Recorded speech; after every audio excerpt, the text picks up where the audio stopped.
Thank you so much for joining me today. Today, we're talking about whether you need a policy in place or you can start the procedure before you have the policy in place, whether you're starting a new team or you have a new program, or maybe you've got a new device like defense spray that you're wanting to use. Do you need the policy in place before you start the process? Let's talk about that just a little bit. Policy or processes, which comes first? And I'm giving you lots of opinions today.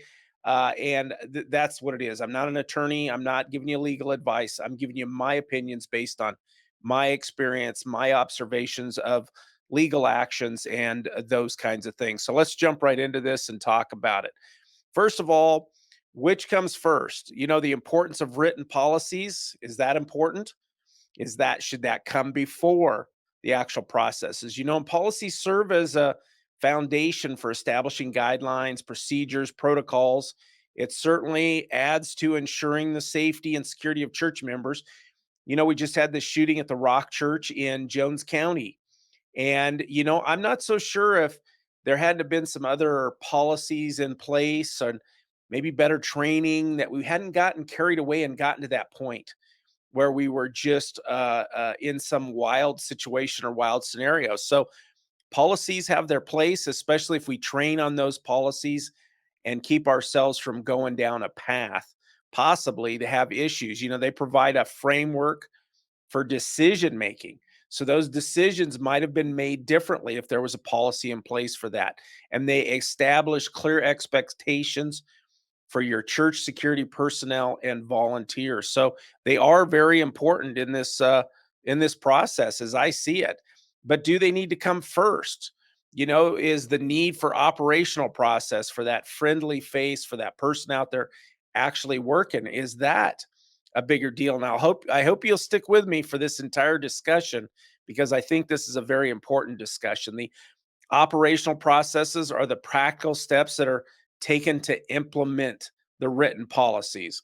They involve training, drills, equipment, communication, and even coordination among security personnel or volunteers and whoever really is involved in the process. So operational processes are crucial for translating policies into action and ensuring that security measures are effectively carried out.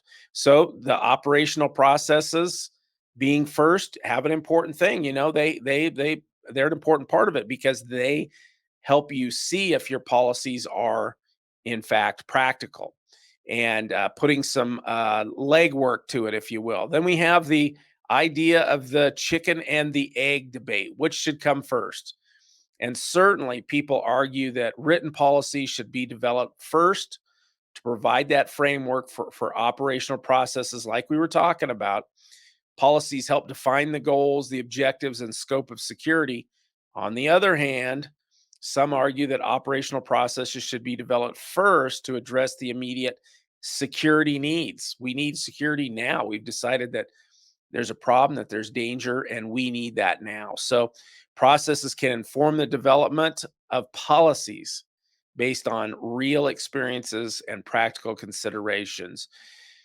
And I don't know. I'm kind of which way do we go? Are you sitting on the fence? Am I sitting on the fence? I kind of tend to lean towards, let's get the operation going. The operation is important and can help you in writing those policies, especially for some things like we're talking about now. The What are the things that we really need at this church? What do we need? It's going to be different for smaller churches and larger churches. Larger churches have more resources and may have the capacity to develop those policies more and much more effort into them.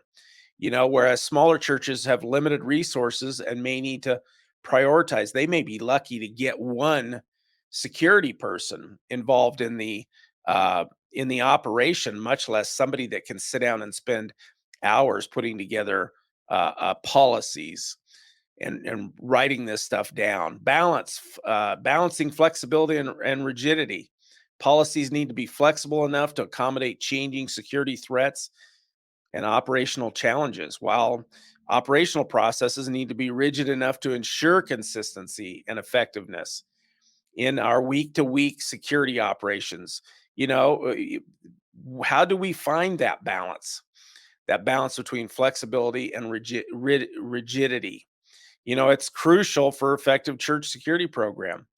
And I think that there is flexibility is very important. We need to certainly stand our ground, if you will, but we also need to be effective, to be ready to change our operation. Maybe we need to, this week, we need to spend more time out in the parking lot because there's been local issues out in the parking lots. Maybe there's been the catalytic converter thefts or something going on a lot more in our area. So we need to spend some more time in the parking lot. So we need to be ready to be flexible, even though our policy says maybe we're supposed to be in these areas for 30 minutes, but we don't have the personnel if we're going to move them to the parking lot, if you will. So next, we look at the importance of regular reviews and updates, that flexibility, that ability to change. Very important. Security threats, operational challenges evolve over time. Things change. What the climate, the cultural climate is, those kinds of things, very important. So, do we need those policies ahead of time? If we do have them, we need them to be flexible, and it's essential to periodically review and update policies and the processes to ensure their relevance. So we're saying, in effect, both are important, and we need to be ready to review them and be ready to change them. So we have to have that flexibility, and I think that's ongoing. That's an ongoing process to evaluate, to give feedback, and improve both the programs as well as the actual operation as well as the policy. So, what is the most important though? Which one are you going to do first? That's what we want to make sure.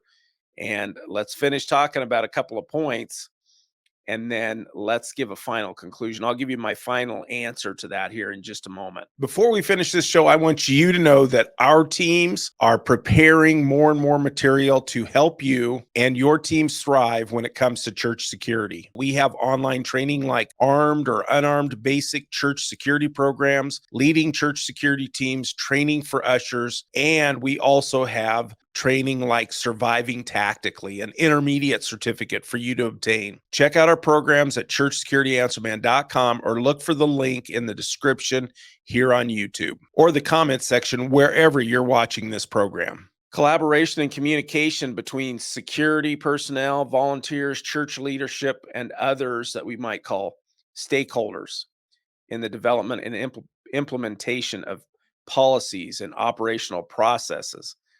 Effective communication channels, feedback, coordination among different parties are crucial for the success of church security efforts. So the written becomes important. The written policies become important. The flexibility, as we're talking about here, is so important in these different processes, and to make sure that we're keeping up with the times, but we're also covering ourselves for the liabilities. And those times that we're keeping up with could also be court decisions or court issues that come against church security in the future. We don't have a lot of those type issues right now, but those could happen more and more in the future. And we look at, again, more along with those court decisions, how policies and operational processes need to comply with our local laws and regulations and state laws. State laws can change, and there can be potentially new risks that come about, and so those things can change quickly. A new state law, a new federal law, new case law, because of some court case or some bad situation, because of this recent shooting at the Rock Church where a security member shot and killed someone and then was arrested for various criminal charges. There could be some case law that comes out of this, or some new laws that come out of it, because we don't have a lot of those issues directly relating, or a lot of court decisions directly relating to church security. This could establish some new ones for us going forward. So we got to be ready to adapt to that. Training and education, those always play a vital role in getting us ready and getting us to respond to security threats and challenges, and to ensure that policies and processes are followed. And that's still, I hate to keep bringing it up, but that is still one of my big concerns coming out of this shooting just a week or so ago, a couple weeks now, that man, what policies were in place, what steps were there for guidelines, and what was not followed, what was followed in that situation. Training, education, policies, guidelines are very important for those situations, exactly, to keep us from going down a bad path.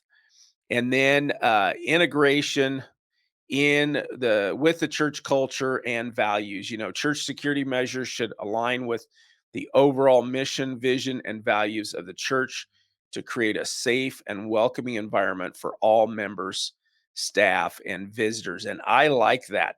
I think that is very important for us to look at, in that, you know, we have to support the church's role, and the primary role of the church is to reach people and to provide environments for people to be reached, a welcoming, friendly environment.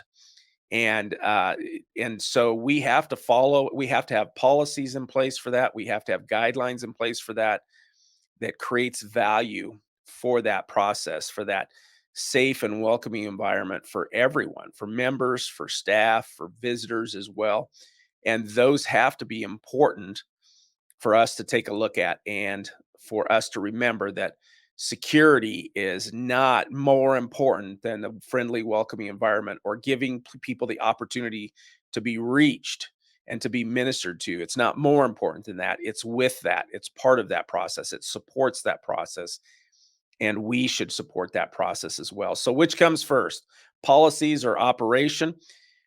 The opinions are going to vary. My opinion is, these days, if you don't have a church security team in place, or you don't have a process that you see that comes up in place, we need to get that going. So if there's some kind of need that arises, that all of a sudden we feel like we need better defensive measures, I think you need to get that stuff in place and then work on the policy. That's going to help you support the policy. That's my opinion, not legal advice. If you don't have a team, very important to get that team going and start on that process of writing policies, getting the policies together to support that operation. But I think today, my opinion, and I don't expect everyone to agree with me, is that we need processes in place. We need the operation, we need security, and we may need something new on your team as far as security goes, a new spray, a new defensive measure, a new operation process. And that should come into play first. That's my opinion. And go ahead and leave me a comment down below and tell me what you think about that. I love hearing from you, and I think it's important for us to share with everyone else. Thanks for joining me for this edition. Please like and subscribe. We'd love to have you as part of our community. And then take a look at this next video, as I think this is the next step, the next important video for you to watch in your journey with us.